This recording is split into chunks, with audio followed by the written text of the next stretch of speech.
उत्सव कथाएं चैनल में आपका खूब खूब स्वागत है।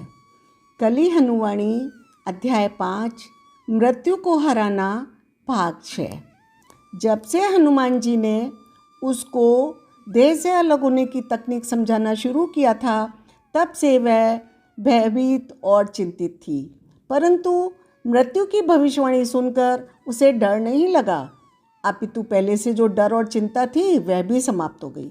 वह बोली, मैं समझती हूँ देव, आप भविष्य देख सकते हैं, इसलिए आपको मेरी देह पर मृत्यु का संकट वैसे ही मंडराता दिखाई दे रहा है जैसे उस महात्मा को राजा के महल पर संकट मंडराता दिख रहा था।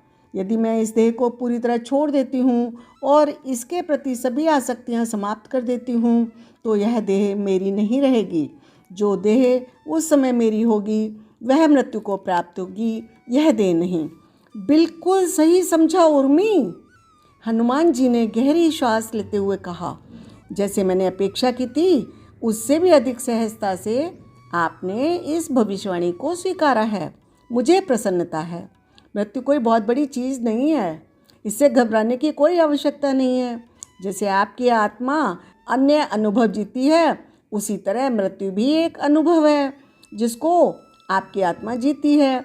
यदि भविष्यवाणी मात्र यह होती कि यह आपकी देह की मृत्यु होगी तो आप स्वप्न लोक में जाकर कोई देह धारण कर सकती थी और उसके माध्यम से मृत्यु का अनुभव कर सकती थी, परंतु भविष्यवाणी यह है कि आपकी उस देह की मृत्यु होगी जो मानव संसार में हो। परंतु मानव संसार में भी ऐसी बहुत सारी देह हैं जो इस समय स्वाभाविक मृत्यु की कगार पर हैं। आप उनमें से किसी भी देह को अपना बनाकर उसके माध्यम से मृत्यु का अनुभव कर सकती हो और उसके पश्चात इस देह में पुनः आ सकती हो। आपकी यह देह सुरक्षित रहेगी। मेरी आत्मा का पथ प्रदर्शन करिए देव। उर्मी ने आंखें बंद करके और हाथ जोड़कर विनती की। हनुमान जी बोले, मान लो वहाँ आपकी सहेली जान की रूपा चिल्लाती है, चलो घर चलें। आपका तनमन पहचानेगा कि वह आपकी सहेली का स्वर है और उसी के अनुरूप प्रतिक्रिया देगा। उर्मी नामक देह और मन को जैसी प्रतिक्रिया देनी हो उसे देने दो। आपको उस प्रतिक्रिया से जुड़ने की आवश्यकता नहीं है। आप एक आत्मा हो, आपको उर्मी नामक देह से स्वयं को जोड़ने की आवश्यकता नहीं है। आप उस प्रतिक्रिया से स्वयं को अलग करके किसी अन्य देह और मन के साथ जुड़ जाएं।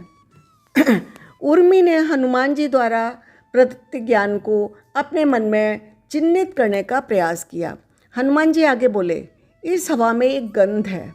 उर्मी नामक देह और मन उस गंध को संभावित वर्षा के साथ जोड़ेगी और कदाचित इस बात पर गर्व भी अनुभव करेगी कि वह गंध के आधार पर वर्षा का अनुमान लगा सकती है।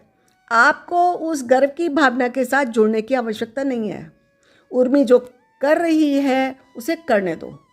आप उर्मी नहीं हो, आप एक आत्मा हो। आप अपनी स्वेच्छा से उर्मी के साथ जुड़ भी सकती हो या किसी अन्य देह के साथ भी जुड़ सकती हो। मान लो आपका मन कुछ ऐसे विचार पैदा करता है, वर्षा का मौसम न होते हुए भी वर्षा हो रही है। इसका कारण है मानव द्वारा प्रकृति का शोषण। लालची जन जो जंगल के बाहर रहते हैं, आपकी देह और मन बाहरी जनों की कल्पना करने लगता है कि वे देखने में कैसे होते होंगे, उनके मन में क्या क्या विचार आते होंगे जिनके कारण वे यह मूर्खतापूर्ण काम करते होंगे। यदि उर्मी नाम का कोई किरदार बाहरी जनों को शाप देता है तो उसे देने दो, यह उसका स्वभाव है। आपको स्वयं को उर्मी के साथ जोड़ने की आवश्यकता नहीं है। आप एक स्वतंत्र आत्मा हो। जब आप उर्मी नामक पहचान को त्याग देती हो और अन्य कई पहचानें आपके लिए उपलब्ध हो जाती हैं। उर्मी ने एक क्षण ध्यान किया कि वह किस किस चीज़ के साथ जुड़ी हुई थी। उसने जाना कि उसके अनुभव क्षेत्र में 2 वस्तुएं थीं। हनुमान जी के शब्द जो उसके मस्तिष्क में पवित्र अमृत बूंदों की तरह टपक रहे थे, नंबर 1। नंबर 2, उसके चिरंजीवी गुरु का भव्य रूप जो उसके छोटे से मस्तिष्क में पूरी तरह से छाया हुआ था। हे देव, उर्मी नामक किरदार हनुमान जी नामक एक देवता से जुड़ी है। उसे अपने देव के साथ जैसे जोड़ना है जुड़ी रहे। मैं एक स्वतंत्र आत्मा हूँ, मुझे उसके साथ अपनी पहचान जोड़ने की आवश्यकता नहीं है।